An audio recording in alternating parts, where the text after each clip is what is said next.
Una de las cosas que hacemos en nuestra iglesia es que trabajamos con un programa que se llama Celebrando la Recuperación. Y le voy a pedir a Isabel que pase al frente.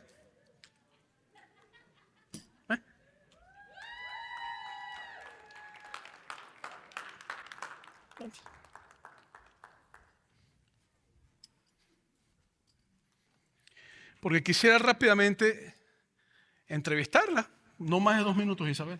¿Estamos listos? Lo hacemos. Buenos días. Pero agarra el micrófono con confianza. No te comas. Vente. Hace como un año y medio, llegaste tú a Celebrando Recuperación. Sí, ¿Por qué viniste? vine porque estaba en una situación muy difícil. Venía pasando un rompimiento de matrimonio muy fuerte, donde traía muchas cargas. Ay, disculpen, estoy un poquito nerviosa y temblando. No, tranquila. Estaba pasando por situaciones muy difíciles en mi vida, matrimoniales. Tenía un hijo alcohólico muy fuerte, tenía problemas demasiados. Yo llegué aquí a la iglesia porque mi hija me invitó, supo de esta iglesia y decidí venir. Yo creo que ha sido la invitación más grande que he tenido en mi vida. Cuando yo decido venir aquí a la iglesia Sunrise, yo me sentaba en la esquina, había unas sillas allá. Yo llegué y yo con la alabanza, la verdad, no ponía atención a lo alrededor. Yo gritaba, lloraba, decía, sacaba mi dolor, era la única forma de sacar todo lo que traía.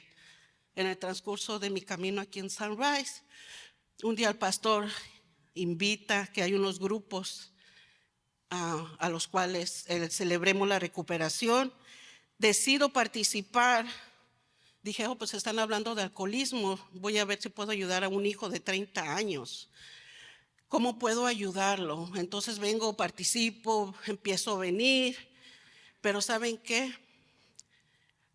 Al caminar, lo que yo miré que la persona que ocupaba ayuda era yo. La persona que estaba escurriendo, estaba rascando su alma, leyendo esos libros tan importantes. Se miran tan chiquitos, pero de veras, créanme lo que trae unos versículos. Habla de los pasajes de la Biblia, habla la historia de la Biblia, habla la palabra de Dios, habla la Biblia exactamente como viene. Fue para mí una cosa hermosa porque empecé a caminar, a descubrir todo, cómo exactamente tengo que sanar mi alma. Celebrando la recuperación me ayudó muchísimo y quiero invitarles que si ustedes los pueden y se dan la oportunidad de venir, si alguien está pasando cualquier situación, cualquiera, créanme que les va a ayudar. Yo venía porque ahora volteo y digo, ya no las traigo, ¿verdad? Siento libre, ya me río, ya convivo. Ya me siento más libre de hablar con mi hija porque ella estaba en el camino de Dios. Y algo que descubrí que ahora ya puedo dialogar con ella de Dios. Ya tengo una pregunta, me puedo acercar a mis líderes, me puedo acercar a los libros. Y me ha ayudado mucho. Yo pienso que si ustedes están pasando por una situación, vengan. Cual sea, van a experimentar algo bonito. Y aparte, van a sentirse libres. Van a sentir que cualquier cosa que sea, cualquier situación, Dios está ahí. Pero lo único importante es de que ustedes se decidan a buscarlo. Yo fui violada, chica. Tuve que sufrir aborto, tuve que sufrir privación de mi libertad. Tuve que pasar situaciones muy difíciles en mi matrimonio. Se deshizo, todo estaba así, nada más de repente así.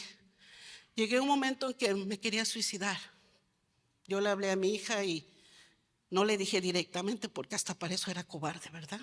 Pero le escribí todo y créanme que celebremos la recuperación me ayudó mucho. Mucho y se los vuelvo a recalcar. Cualquier mínima cosa que ustedes traigan, vengan. Regálense una hora y siéntense y escuchen y den permiso a su corazón de que se abra. Dejen abrir, busquen a Dios. Cualquier cosa, pregúntenle a Dios. Cocinando, bañándose, cuando sea, abran su corazón para Él. Amén. Amén. Gracias. Y créanme que ya no lloro. Ahora lloro, pero de felicidad. Y ocurre los martes a las 6:30. Los martes a las 6:30 estamos aquí del otro lado del área de parking. Vengan, tenemos unos líderes muy buenos. Las personas que están dentro del programa, a mí personalmente, lo digo personalmente, me ha servido mucho porque agarré unas amistades tan bonitas y no nomás amistades para vente, vamos para acá. No, amistades, ¿estás bien? Vamos a orar, vamos a platicar, vamos a juntarnos a tomar un cafecito. Ahí hay mucho cafecito también. Muchas gracias a todos y los invito de ver si se pueden dar la oportunidad de ir a Celebremos. Gracias. Gracias, señor. Gracias. Ay, me sorprendió. No, pero está bien. Por favor, ponlo allá donde está allá abajo. Gracias. Entonces, todos los martes a las 6:30 de la tarde ocurre Celebrando la Recuperación. Mejor no pudo haber sido dicho, ¿verdad? Todos estamos claros en lo que pasa aquí. Así que ya sabes, lo mejor del caso es que es un programa gratuito. No tienes que pagar por él, nada más compras el libro. La iglesia no gana nada por el libro. Es tu producto, así que va a ser de bendición para tu vida. Soy el pastor Moisés y tengo el privilegio de darte la bienvenida y sé que Dios te va a hablar hoy a través de este mensaje. La semana pasada estuvimos hablando sobre pozos, ¿verdad? Y hablé sobre la vida de David. Pero hoy comienzo con una serie nueva que hemos titulado Confía en el proceso. Es lo que dice la serie nueva. Y pues hay 3 cosas que nuestra iglesia practica y enseña, y es ser una persona fiel, edifica a una persona y trae a una persona. Son 3 cosas que nuestra iglesia practica. Y cuando usted escucha eso, usted tiene que hacerse la pregunta, ¿a qué se refiere ser una persona fiel, traer a una persona? ¿A qué se refiere eso? Bueno, ser una persona fiel a Cristo Jesús, es lo que nosotros hablamos. Ser una persona fiel a Cristo Jesús, edificar a una persona hacia la madurez en Cristo. Eso es parte de las cosas que nosotros le pedimos a los miembros de la iglesia que trabajemos. Y lo otro sería traer a una persona hacia una relación con Cristo. Entonces, yo tengo que ser una persona fiel, tengo que trabajar en edificar a una persona a ser madura en Cristo, incluyéndome a mí mismo. Y también tengo que invitar a otro a ser parte de lo que Dios está haciendo, no solamente en mi vida, sino en la vida de otras personas. Pero cuando las personas nosotros las invitamos por primera vez a venir a la iglesia, la mayoría de las personas que nosotros invitamos para venir a la iglesia, a veces piensan que no pueden venir o que no pueden ser parte de lo que nosotros estamos haciendo, porque creen que todo el mundo en la iglesia, sin excepción alguna, los que estamos aquí, somos personas muy santas y somos personas muy íntegras y muy puras. Y a lo largo de los años muchas personas me han dicho a mí, es que yo no puedo llegar a la iglesia y ser igual que ustedes, o yo no puedo ir a la iglesia y ser igual que tú. Y yo le he dicho a las personas, ¿qué te hace pensar? Primero, explícame qué implica ser igual que yo, ¿a qué te refieres con eso? Y segundo, cuando me dicen que tú eres un tipo santo y muy bueno y todo el mundo ahí es santo y todo el mundo es bueno, yo le digo automáticamente, ¿qué te hace pensar que todos nosotros somos tan santos como tú dices que nosotros somos? Y yo creo que las personas a veces se sienten intimidadas a entrar a nuestras congregaciones porque piensan que tú que estás sentado aquí eres sin tacha, sin mancha, sin pecado, sin errores, santo, transformado. Y otros piensan que no pueden entrar hasta que ellos sean santos, transformados, limpiados, restaurados. Y entonces cuando ellos se restauran, entonces que pueden empezar a venir. Para ser honesto, yo creo que nosotros los cristianos somos culpas de esto. Es lo que yo creo. Yo creo que todos los cristianos hemos cometido el error de presentarnos como que si ya alcanzamos toda la santidad. Y eso no es verdad. ¿Okay? Como que si fuéramos perfectos a veces. Y eso no es verdad. A veces nos presentamos como que somos hijos de Dios y que tenemos a Dios agarrado por las barbas. Y que si yo le pido a Dios algo, Él lo va a hacer. Así que no te metas conmigo porque yo soy hijo de Dios y puede irte juicio del Dios Todopoderoso si te metes conmigo. Entonces, cuando las personas llegan a la iglesia por primera vez o están comenzando, ellos se encuentran a veces intimidados con esa apariencia de santidad, de genuinidad, que tenemos muchos los cristianos a veces. Y tengo que decir que sí, nosotros la iglesia, lo que estamos en la iglesia somos santos, pero no por nosotros, somos santos porque Cristo nos santifica. Muy importante. Si tengo que decir que nosotros sí vencemos tentaciones, pero también luchamos con tentaciones. Y cuando vencemos una tentación, no es porque nosotros somos tan santos, que tenemos la fuerza para vencerla, sino que es por la palabra de Dios y por el poder del Espíritu Santo que nosotros podemos vencer las tentaciones. ¿Sí me estoy explicando o no me estoy explicando? Sí, somos hijos de Dios, pero somos hijos de Dios simplemente porque Dios nos adoptó a través de la cruz de Cristo y el sacrificio que Cristo hizo en esa cruz, derramando su sangre para morir por nuestros pecados. Entonces, todo el mundo en este lugar, no importa si tienes 100 años en el Evangelio, no importa si has pastoreado 10,000 iglesias, no importa si te conoces la Biblia de tapa a tapa, o si oras de 4 de la mañana a 10 de la noche, todo el mundo en este lugar es un pecador. Sí, tú eres un pecador. Moléstate conmigo, tú eres un pecador. Porque yo también lo soy. Todo el mundo en este lugar falla. Sí, tú fallas. Igual que yo también. Todos necesitamos la misericordia de Dios, sin excepción alguna. Y todos necesitamos a Jesús el Salvador, que murió por nosotros en la cruz de Calvario, para perdonarnos de nuestros pecados. Por eso es que quiero hablar de confía en el proceso. Y quiero comenzar con Lucas capítulo 5, versículos 1 al 4. Mira lo que dice. Aconteció que estando Jesús junto al lago de Genezaret, el gentío se agolpaba sobre él para oír la palabra de Dios. Y vio 2 barcas que estaban cerca de la orilla del lago, y los pescadores, y habiendo descendido de ellas, lavaban sus redes. Y entrando en una de aquellas barcas, la cual era de Simón, le rogó que se apartase de la tierra un poco, y sentándose enseñaba desde la barca a la multitud. Cuando terminó de hablar, dijo a Simón: boga mar adentro y echad vuestras redes para pescar. Respondiendo Simón le dijo: Maestro, toda la noche hemos estado trabajando y nada hemos pescado, mas en tu palabra echaré la red. Entonces, el texto es muy sencillo. Jesucristo estaba enseñando, la gente seguía a Jesús, la gente quería saber dónde estaba Jesús y la gente lo iba a escuchar. Jesús vio la barca de Pedro, Pedro se baja de la barca y estaba con Pedro también Jacobo y estaba Juan también. Y lo que ocurre entonces es que como había tanta gente en la parte de Galilea, porque ese lago de Genezaret está en Galilea, y había tanta gente en esa parte de Galilea, la parte de Israel, que Jesús le dice a Pedro: oye, te ruego, te pido por favor que me dejes sentarme en la barca para enseñar desde la barca. Te lo ruego. Y empezó a enseñar. Pedro le dijo que sí, se montó. Y después que terminó de enseñar, le dijo: ahora te pido que eches la barca hacia adentro a mar y que eches las redes. Y Pedro, sin pensarlo 2 veces, un tremendo pescador de años de experiencia, le dijo: pero es que nosotros hemos toda la noche pescando y no hemos agarrado nada. Tú eres un rabino, nosotros somos pescadores, nosotros dominamos el área de pesca, tú dominas el área de enseñanza. Y la verdad es que toda la noche hemos estado pescando, no creo que vayamos a agarrar nada. Sin embargo, porque tú lo dices, yo lo voy a hacer. Por respeto a ti y por honra a tu autoridad como hombre de Dios, yo lo voy a hacer. Y se montaron en la barca y se fueron hacia adentro y echaron las redes. Versículos 6 al 7 de Lucas 5. Y habiéndolo hecho, encerraron gran cantidad de peces y su red se rompía. Entonces hicieron señas a los compañeros que estaban en la otra barca para que viniesen a ayudarles, y vinieron y llenaron ambas barcas de tal manera que se hundían. Entonces lo que ocurre es que al ellos hacer caso y meterse en la barca con Jesús en el bote, empieza una pesca milagrosa. Toda la noche trabajando y nada ocurría. Y empieza una pesca milagrosa. ¿Cuál era la pesca milagrosa? Que eran tantos los peces que no cabían en la barca de ellos. Y tuvieron que buscar, hacerle señas a otros amigos, y trajeron otros botes y todos los botes se hundían.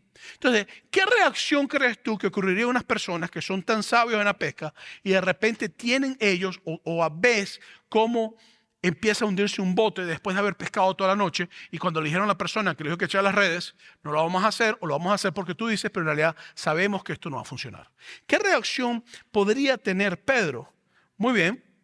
La Biblia nos dice a nosotros, en Lucas capítulo 5, versículos 8 al 10, claramente, viendo esto, Simón Pedro cayó de rodillas ante Jesús, diciendo, apártate de mí, Señor, porque soy hombre pecador, porque por la pesca que habían hecho, el temor se había apoderado de él y de todos los que estaban con él, y asimismo de Jacobo y de Juan, hijos de Zebedeo, que eran compañeros de Simón o de Pedro. Entonces lo que ocurre es que a él echar las redes, sabiendo como pescador que era una pérdida de tiempo, y ver que la palabra de Jesús controlaba la naturaleza, que los peces que ellos estuvieron tratando de cachar toda la noche no pudieron atraparlos, Pedro reconoció automáticamente la presencia de Jesús de diferencia y de santidad en su vida. Y lo que hace es que primero reconoce y confiesa sus pecados. Es lo primero que Pedro hace. Él reconoce y confiesa sus pecados. Y empieza a sentirse sucio ante Jesús. Empieza a sentirse que él no es digno de tener a Jesús frente a él y a querer huir de la presencia de Jesús. Yo te voy a decir algo y voy a ser muy honesto. Yo estuve en esa misma posición que Pedro estuvo hace mucho tiempo atrás. Cuando yo encontré a Jesús, o mejor dicho, cuando Jesús me encontró a mí y tuvo un encuentro conmigo, mi reacción es, yo no soy digno de Jesús. Él es muy limpio para yo estar con su presencia. La reacción mía fue, yo soy un pecador, yo no merezco estar con él. Ahora, la respuesta de Jesucristo ante la reacción de Pedro y de todos los que están en la barca fue increíble. Porque en Lucas capítulo 5, versículos 10 al 11, te dice, pero Jesús dijo a Simón, que es Pedro, ¿verdad? No temas, oye esto, desde ahora serás pescador de hombres. Y cuando trajeron a tierra las barcas, dejándolo todo, le siguieron. Ahora esto es importante, porque ¿qué es lo que hace un pescador? ¿Qué es un pescador? Pescar peces. ¿Para qué pesca un pescador peces? ¿Para comer y qué más? Para vender. Jesucristo le dice, echa las redes. Y lo que ocurre es que el bote se llena a una magnitud que no cabía. Eso es tremenda pesca. ¿Usted sabe la cantidad de dinero que esa gente va a ganar? ¿Y qué ocurre en el momento que ellos llegan a tierra? La pesca no se convirtió en algo que los anclara, sino que ellos dejaron todo, dejaron la pesca milagrosa afuera, porque ya la pesca, el dinero, no se hizo tan importante para ellos como estar con Jesús.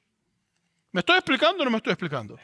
Porque si yo soy un pescador, llevo toda la noche trabajando para alimentar a mi familia y de repente me llega Jesucristo, se me monta en el bote y me dice, echa la red. Yo le digo, esto estás perdiendo el tiempo, chico, me vas a hacer perder el tiempo, ¿vale?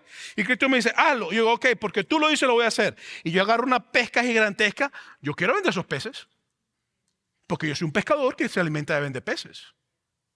Lo interesante es que el milagro no los amarró a ellos para dejar el milagro hacia atrás, para buscar al que hizo el milagro. ¿Me explico o no me explico? A veces nosotros cometemos el gravísimo error de que el milagro del que hace el milagro nos amarra. Y nos cohíbe a nosotros de enfocarnos en lo que el milagro quiere que nosotros reconozcamos. Porque los milagros tienen un solo objetivo: enseñarnos la grandeza de Dios y de hacernos reconocer que nosotros somos pecadores y que necesitamos a Dios en nuestras vidas.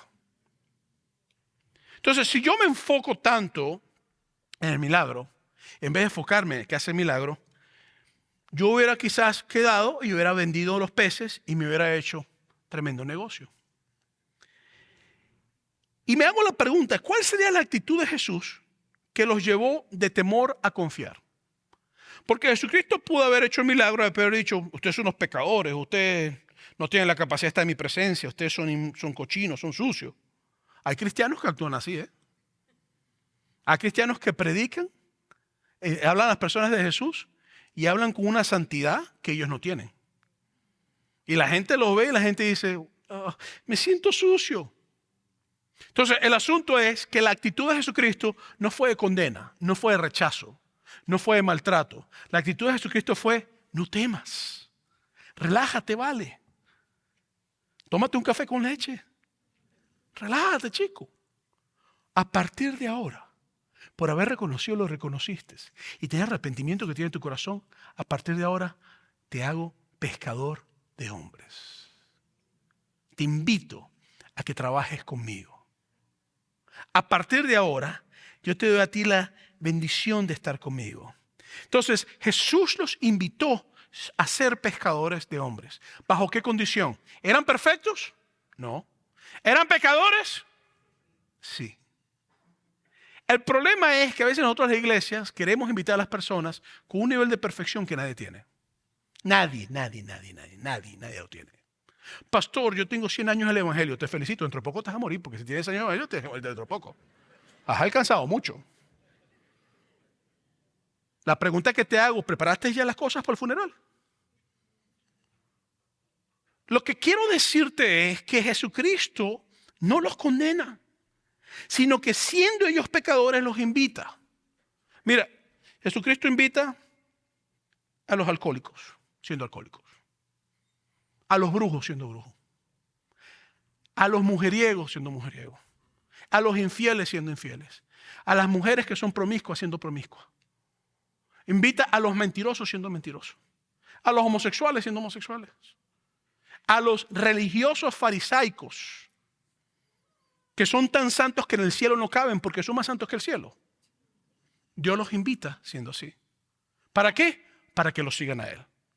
Entonces, dentro de estas cosas que estoy hablando, yo tengo que comprender que la invitación es a ser discípulos. Diga conmigo, discípulo. ¿Qué es un discípulo? Un discípulo es una persona que sigue a su maestro. ¿Para qué sigue a su maestro o maestra? Para que pueda aprender a vivir en la forma que el maestro vive. Déjenme decirles que yo he tenido el privilegio de pastorear a muchos maestros en lo largo del pastorado que hemos estado haciendo. Y las personas que son maestros me han dicho, en los años me han dicho, oye, vale, es bastante difícil ahora ser maestro.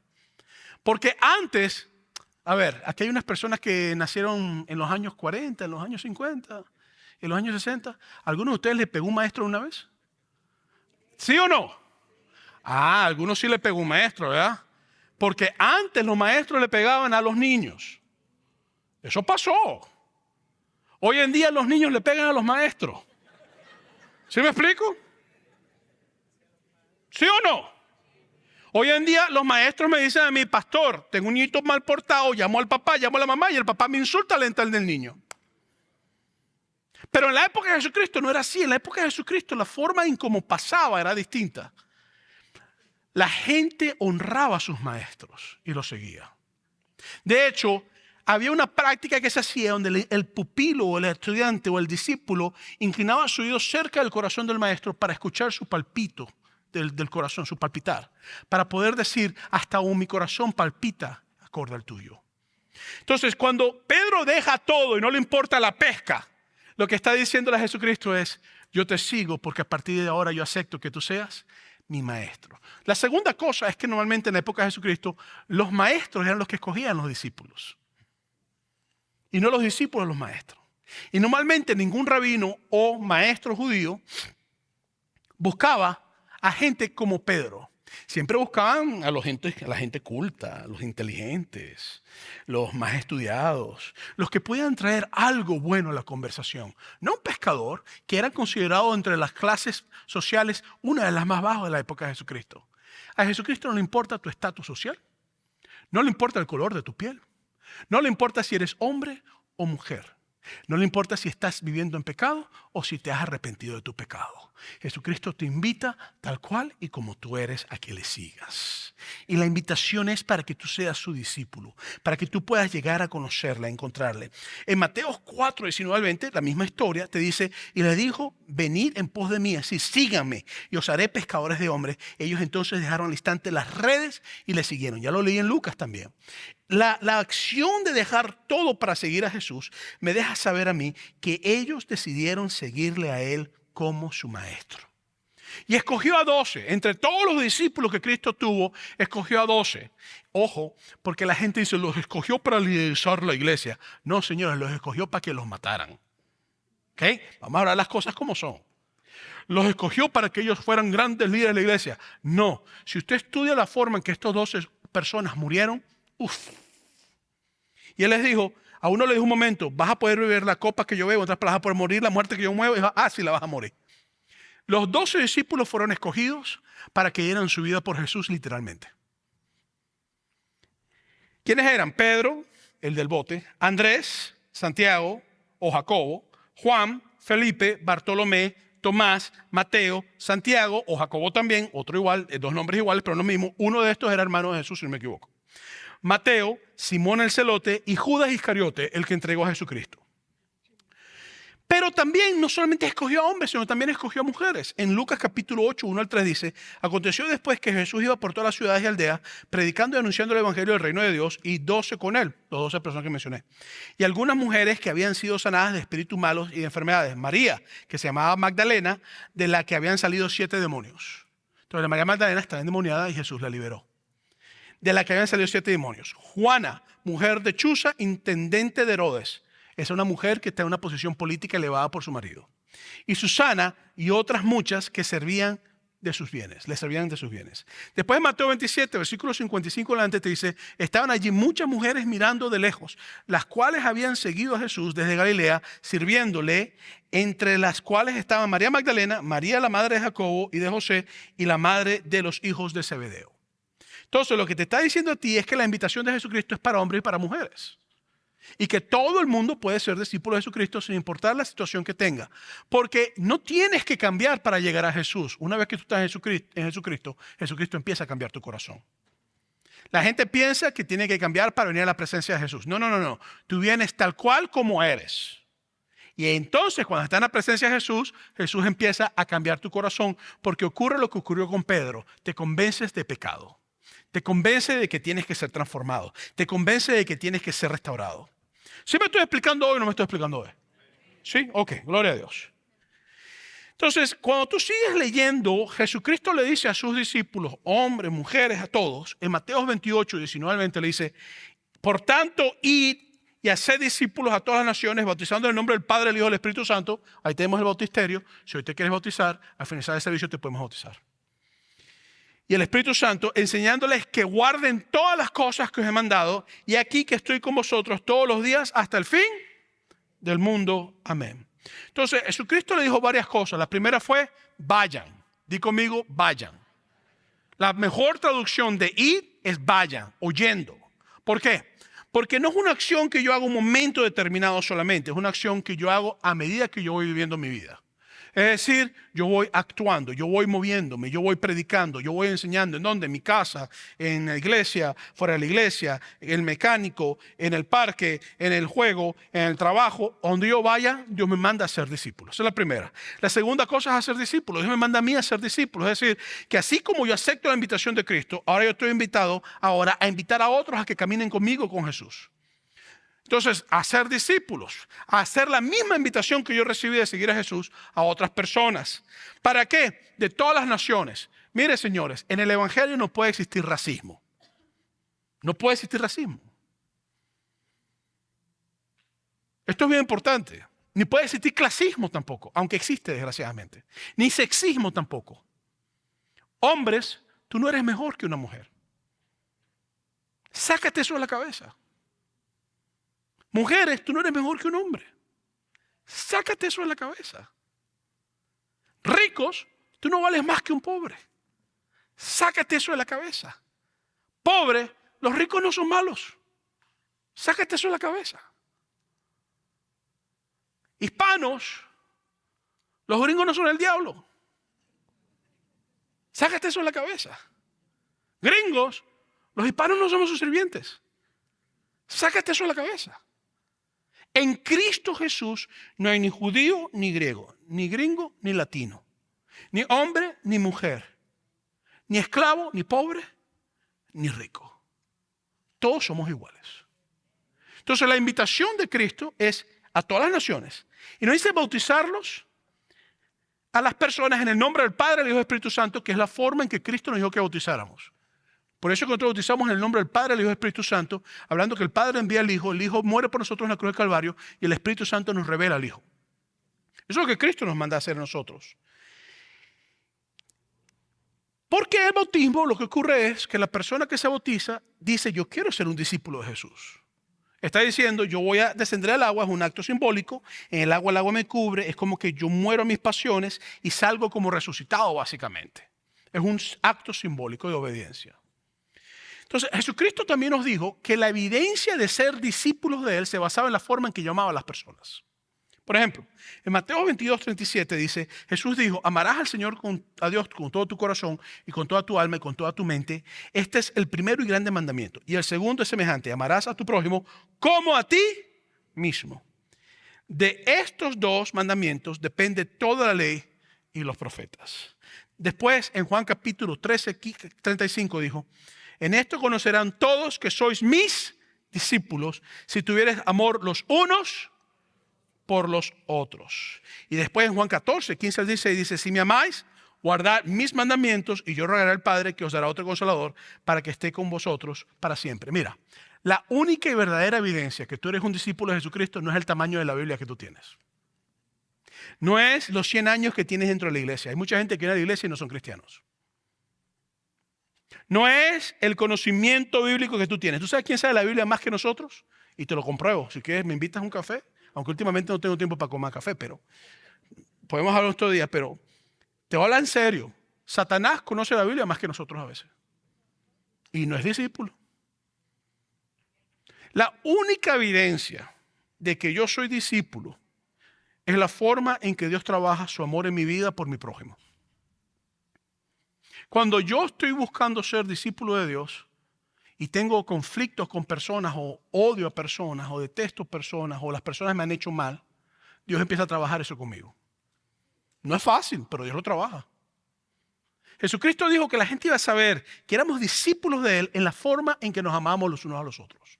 Entonces, ni los dones espirituales, ni la sapiencia teológica que tú tengas, o todo ese conocimiento refleja al Espíritu Santo en tu vida realmente. Lo que refleja el Espíritu Santo es la forma en que tú amas. ¿Y sabes lo que es difícil? Amar a gente difícil. Hay personas que tú quieres mandar para el cielo. Es la verdad.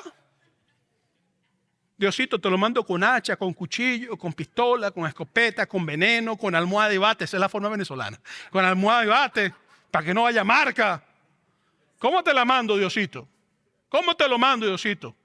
Le amarro la boca con tape ese, duct tape. Lo meto en un pozo, le echo veneno. ¿Qué hago, Diosito? Y Cristo te dice, la única forma que la gente va a saber que tú eres mi discípulo es si tú amas a ese que tú quieres envenenar. Y tú dices, pero bueno, Señor, tú no puedes pedirme otra cosa.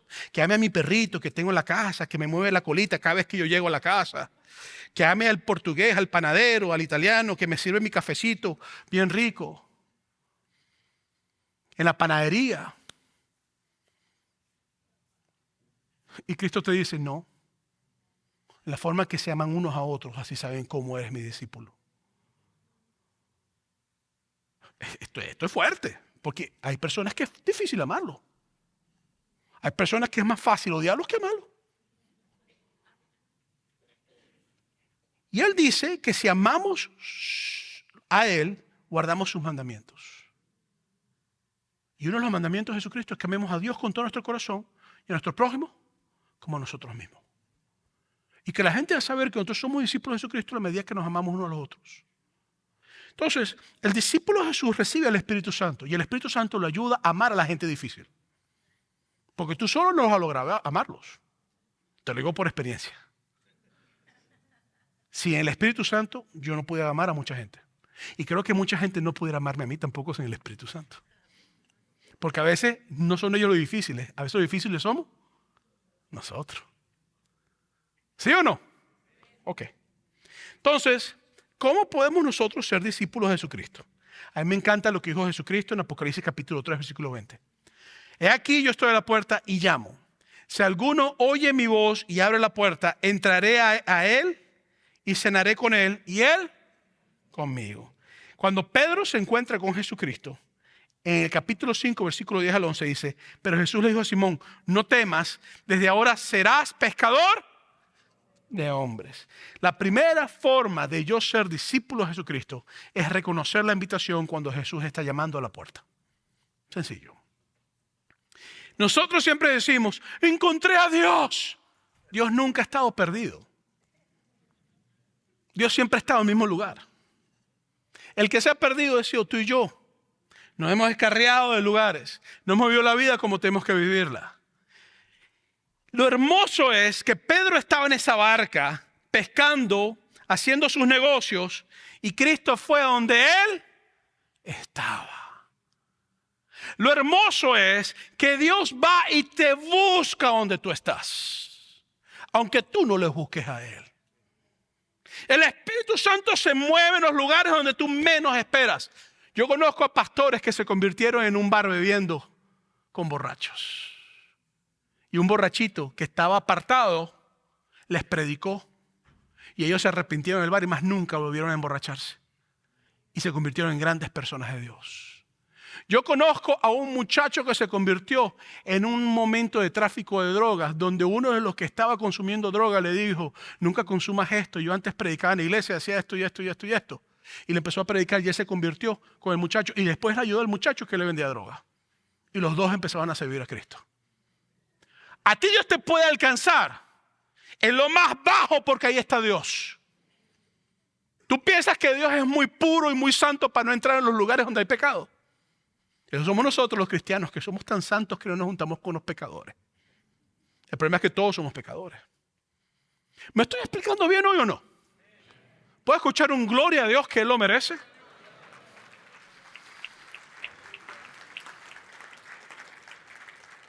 Pero no solamente hizo eso Jesús con Pedro. Lo hizo con el apóstol Pablo cuando iba camino a Damasco a matar cristianos. Ahí lo agarró Jesús, fue y lo buscó. No solamente lo hizo con Pablo, lo hizo con María Magdalena. Cuando estaba endemoniada, ahí fue y la buscó Jesús y la liberó. Lo hace contigo, lo hizo conmigo, lo hace con cualquiera. Porque Dios llama a tu puerta. El asunto es que tú abras la puerta y que tú reconozcas que Él te está llamando. Si tú haces eso, tú puedes ser un discípulo. La segunda cosa es aceptar la invitación creyendo con fe. Cuando Jesucristo le dijo a Pedro en el capítulo 5 de Lucas, versículos 4 al 5, le dijo, echa la red. ¿Qué hizo Pedro? Hemos pescado toda la noche, pero porque tú lo dices, lo voy a hacer.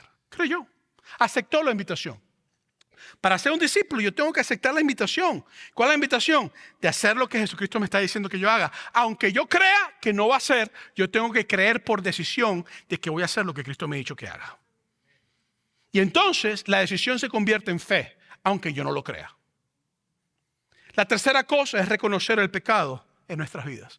Cuando Cristo estuvo frente a Pedro, después que echó las redes, que agarró la pesca, Pedro cayó de rodillas ante Jesús y le dijo, apártate de mí, soy pecador. Si tú no reconoces que tú eres un pecador, tú no puedes ser un discípulo de Cristo.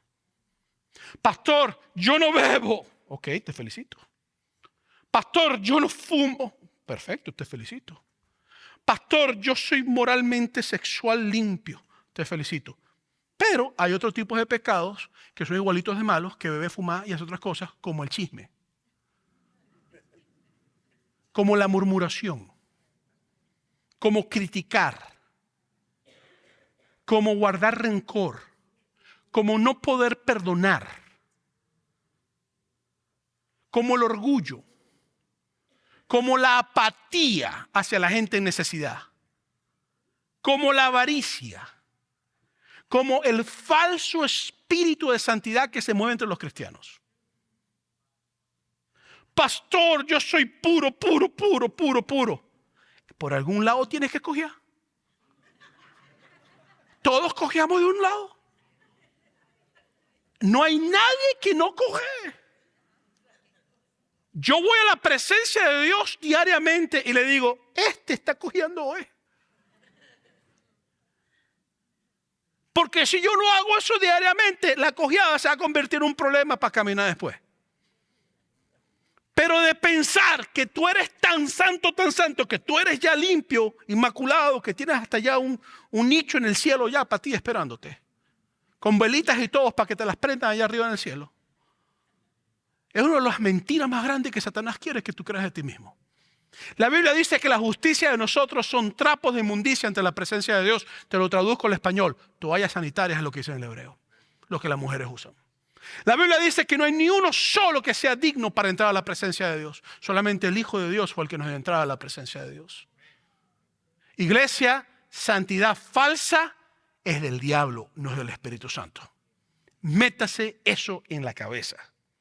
La cuarta cosa que yo tengo que hacer para ser un discípulo de Cristo es arrepentirme de mis maneras pecaminosas. Porque no es suficiente con que yo lo reconozca. Yo puedo reconocer que estoy haciendo las cosas mal, pero si yo no pido perdón y no me arrepiento, tengo un problema. ¿Qué fue lo que hizo Pedro? Él llegó a la orilla, dejó la pesca ahí de todo el dinero que tenía y se fue a seguir a Jesucristo. De acuerdo a la definición de arrepentimiento, arrepentimiento es cuando yo voy a una dirección, me doy la media vuelta y cambio de dirección opuesta a donde iba, porque lo que estaba haciendo no era tan bueno como lo que yo tengo que hacer ahora. Entonces, si yo estoy haciendo cosas que no son dignas de Dios y estar en la presencia de Jesús me hace saber que no es digno de Él, ¿qué tengo que hacer yo? Arrepentirme.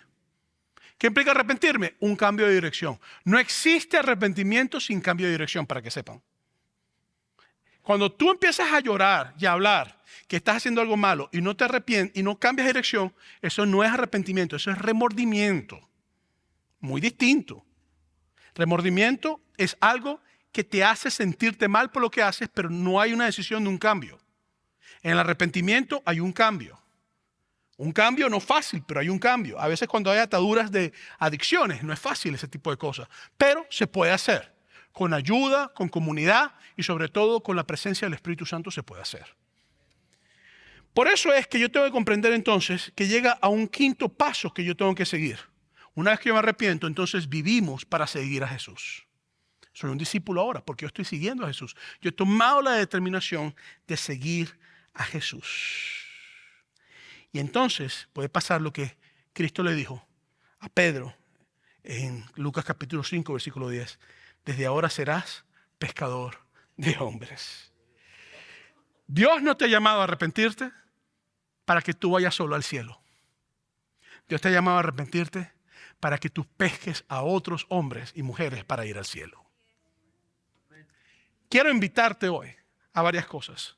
Si estás apartado del Evangelio porque tu vida no está en la dirección correcta, es tiempo que hoy te arrepientas y que le digas a Jesucristo, hay un cambio de vida. Haz la obra que comenzaste en mí, termínala. Si no conoces a Jesús como tu Salvador, hoy quiero invitarte a que lo recibas como tu Salvador. Reconoce que necesitas a Jesús, que hay pecado en tu vida y en mía también. Pero solamente con Cristo Jesús tenemos entrada a la presencia del Padre. ¿Sabes por qué? Porque la Biblia dice que en esa cruz Jesucristo llevó mis pecados. Jesucristo murió en la cruz del Calvario injustamente por mis pecados. Fue sepultado al tercer día, resucitó de la muerte y venció mi pecado. Tú puedes tener entrada hoy a la presencia de Jesús y no te va a rechazar. Te va a decir, no temas, a partir de hoy te hago pescador de hombres. No temas. Si tú recibes a Jesús hoy. No hay otra entrada al Padre si no es a través del Hijo de Dios, dice la Biblia. Iglesia, inclina tu cabeza donde estás. Si tú no estás viendo en las cámaras y quieres recibir a Jesús hoy, es el momento de hacerlo hoy. Si tú quieres recibir a Jesús como tu Salvador, o si quieres rededicar tu vida a Jesús porque te has apartado y no estás haciendo las cosas que tienes que hacer, yo quiero invitarte a que hoy tomes la decisión de caminar para Jesús. Si tú quieres recibir a Jesús como Salvador y tu corazón está convencido de quién es Jesús, haz conmigo esta simple oración ahí donde estás. Haz esta oración.